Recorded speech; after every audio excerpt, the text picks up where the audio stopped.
Chapter 16.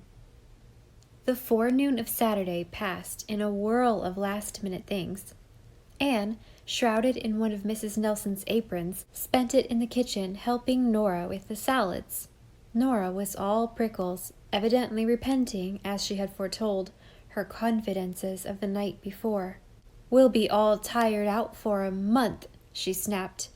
"And Father can't really afford all this splurge." But Sally was set on having what she calls a pretty wedding, and Father gave in. He's always spoiled her. "Spite and jealousy," said Aunt Mouser, suddenly popping her head out of the pantry where she was driving Mrs. Nelson frantic with her hopings against hope. "She's right," said Nora bitterly to Anne. "Quite right. I am spiteful and jealous. I hate the very look of happy people. But all the same, I'm not sorry I slapped Judd Taylor's face last night. I'm only sorry I didn't tweak his nose into the bargain. Well, that finishes the salads. They do look pretty. I love fussing things up when I'm normal. Oh, after all, I hope everything will go off nicely for Sally's sake. I suppose I do love her underneath everything. Though just now I feel as if I hated everyone, and Jim Wilcox worst of all." "Well, all I hope is the groom won't be missing just before the ceremony," floated out from the pantry in Aunt Mouser's lugubrious tones. "Austin Creed was. He just forgot he was to be married that day. The Creeds were always forgetful, but I call that carrying things too far." The two girls looked at each other and laughed. Nora's whole face changed when she laughed, lightened, glowed, rippled, and then someone came out to tell her that Barnabas had been sick on the stairs. Too many chicken livers, probably.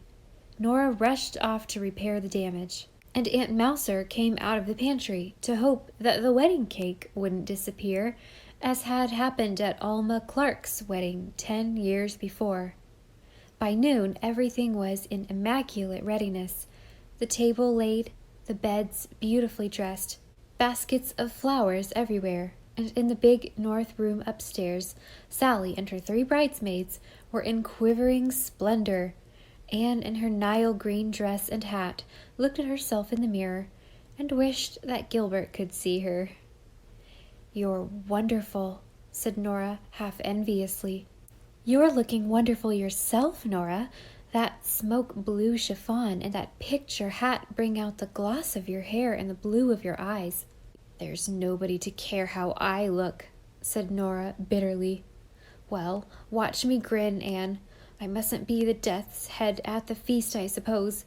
I have to play the wedding march after all. Vera's got a terrible headache. I feel more like playing the Dead March, as Aunt Mouser foreboded." Aunt Mouser, who had wandered round all the morning, getting in everybody's way, in a none-too-clean old kimono and a wilted boudoir cap, now appeared resplendent in a maroon grosgrain and told Sally one of her sleeves didn't fit and she hoped nobody's petticoat would show below her dress, as had happened at Annie Crewson's wedding. Mrs. Nelson came in and cried because Sally looked so lovely in her wedding dress. Now, don't be sentimental, Jane," soothed Aunt Mouser. "You've still got one daughter left, and likely to have her by all accounts. Tears ain't lucky at weddings. Well, all I hope is nobody'll drop dead like old Uncle Cromwell at Roberta Pringle's wedding, right in the middle of the ceremony. The bride spent 2 weeks in bed from shock." With this inspiring send-off, the bridal party went downstairs, to the strains of Nora's wedding march, somewhat stormily played, and Sally and Gordon were married without anybody dropping dead or forgetting the ring. It was a pretty wedding group, and even Aunt Mouser gave up worrying about the universe for a few moments. "After all," she told Sally hopefully later on, "even if you ain't very happy married, it's likely you'd be more unhappy not." Nora alone continued to glower from the piano stool, but she went up to Sally and gave her a fierce hug, wedding veil and all. "So that's finished. said Nora drearily, when the dinner was over and the bridal party and most of the guests had gone. She glanced around at the room, which looked as forlorn and disheveled as rooms always do in the aftermath.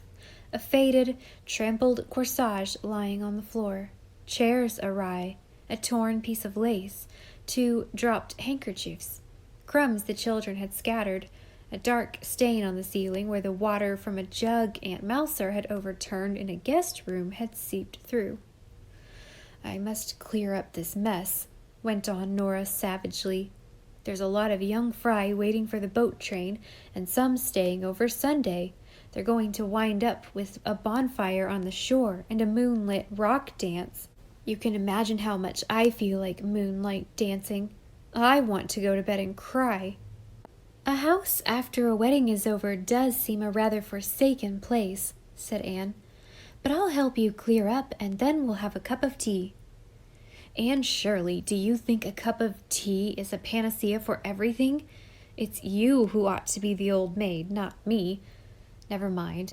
I don't want to be horrid, but I suppose it's my native disposition. I hate the thought of this shore dance more than the wedding.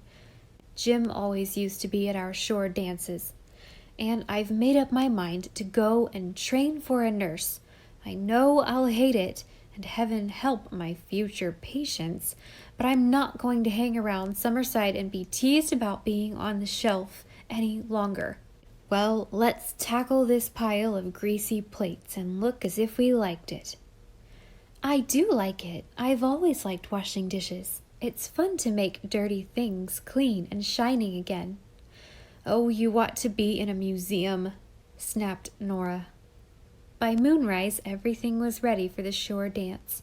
The boys had a huge bonfire of driftwood ablaze on the point, and the waters of the harbor were creaming and shimmering in the moonlight. Anne was expecting to enjoy herself hugely, but a glimpse of Nora's face as the latter went down the steps carrying a basket of sandwiches gave her pause.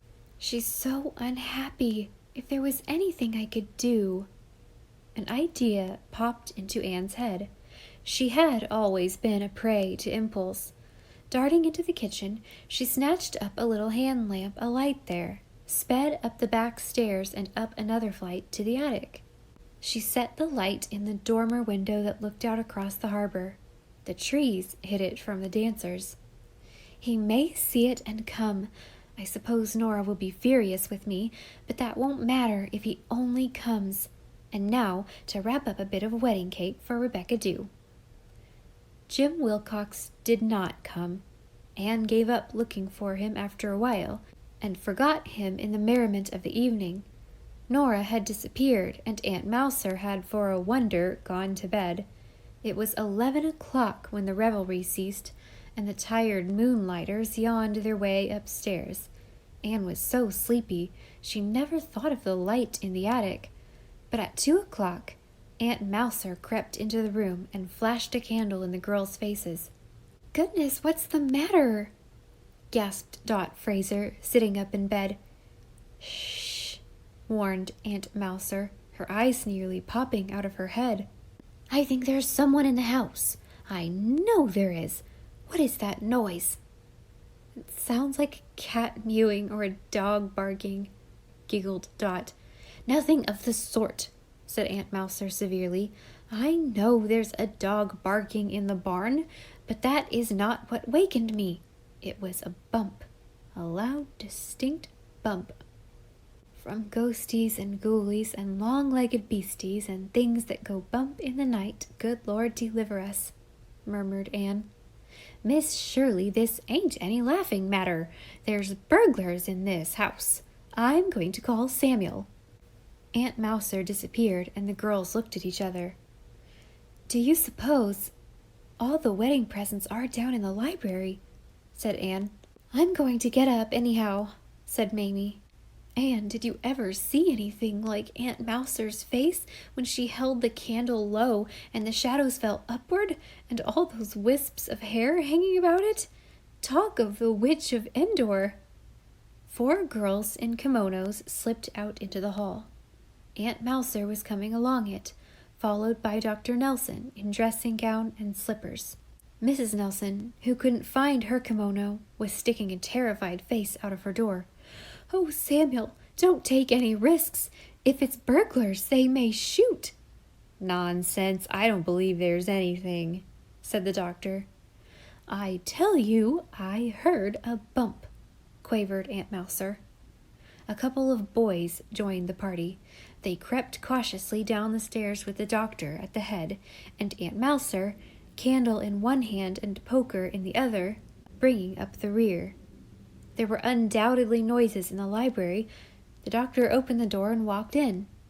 Barnabas, who had contrived to be overlooked in the library when Saul had been taken to the barn, was sitting on the back of the Chesterfield, blinking amused eyes.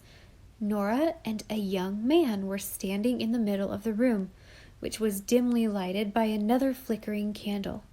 The young man had his arms around Nora, and was holding a large white handkerchief to her face. "He's chloroforming her!" shrieked Aunt Mouser, letting the poker fall with a tremendous crash. The young man turned, dropped the handkerchief, and looked foolish.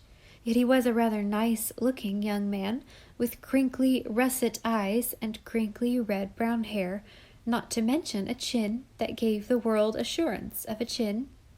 Nora snatched the handkerchief up and applied it to her face. "Jim Wilcox, what does this mean?" said the doctor, with exceeding sternness. "I don't know what it means," said Jim Wilcox, rather sulkily. "All I know is Nora signaled for me. I didn't see the light till I got home at 1 from a Masonic banquet in Summerside, and I sailed right over." "I didn't signal for you," stormed Nora. "For pity's sake, don't look like that, Father. I wasn't asleep. I was sitting at my window. I hadn't undressed, and I saw a man coming up from the shore. When he got near the house, I knew it was Jim, so I ran down, and I ran into the library door and made my nose bleed. He's just been trying to stop it. I jumped in at the window and knocked over that bench." "I told you I heard a bump," said Aunt Mouser. "And now Nora says she didn't signal for me, so I'll just relieve you of my unwelcome presence, with apologies to all concerned." "It's really too bad to have disturbed your night's rest and brought you all the way over the bay on a wild goose chase," said Nora, as icily as possible, consistent with hunting for a bloodless spot on Jim's handkerchief. "Wild goose chase is right," said the doctor. "You'd better try a door key down your back," said Aunt Mouser. "It was I who put the light in the window," said Anne shamefacedly, "and then I forgot." "You dared!" cried Nora. "I'll never forgive you." "Have you all gone crazy?" said the doctor irritably. "What's all this fuss about, anyhow? For heaven's sake, put that window down, Jim. There's a wind blowing in fit to chill you to the bone. Nora, hang your head back and your nose will be all right." Nora was shedding tears of rage and shame. Mingled with the blood on her face, they made her a fearsome sight. Jim Wilcox looked as if he wished the floor would open and gently drop him in the cellar. "Well," said Aunt Mouser belligerently, "all you can do now is marry her, Jim Wilcox. She'll never get a husband if it gets round that she was found here with you at 2 o'clock at night." "Marry her?" cried Jim in exasperation. "What have I wanted all my life but to marry her? Never wanted anything else." "Then why didn't you say so long ago?" demanded Nora, whirling about to face him. "Say so? You've snubbed and frozen and jeered at me for years. You've gone out of your way times without number to show how you despise me. I didn't think it was the least use to ask you, and last January you said—" "You goaded me into saying it." "I goaded you. I like that. You picked a quarrel with me just to get rid of me." "I didn't. And yet I was fool enough to tear over here in the dead of night because I thought you'd put our old signal in the window and wanted me. Ask you to marry me. Well, I'll ask you now and have done with it, and you can have the fun of turning me down before all this gang. Nora Edith Nelson, will you marry me?" "Oh, won't I? Won't I?" cried Nora, so shamelessly that even Barnabas blushed for her. Jim gave her one incredulous look, then sprang at her. Perhaps her nose had stopped bleeding. Perhaps it hadn't. It didn't matter. "I think you've all forgotten that this is the Sabbath morn," said Aunt Mouser, who had just remembered it herself. "I could do with a cup of tea if anyone would make it. I ain't used to demonstrations like this. All I hope is poor Nora has really landed him at last. At least, she has witnesses." They went to the kitchen, and Mrs. Nelson came down and made tea for them, all except Jim and Nora, who remained closeted in the library with Barnabas for chaperone. Anne did not see Nora until the morning. Such a different Nora, 10 years younger, flushed with happiness. "I owe this to you, Anne. If you hadn't set the light, though just for 2.5 minutes last night, I could have chewed your ears off." "And to think I slept through it all," moaned Tommy Nelson, heartbrokenly. But the last word was with Aunt Mouser. "Well, all I hope is it won't be a case of marrying in haste and repenting at leisure."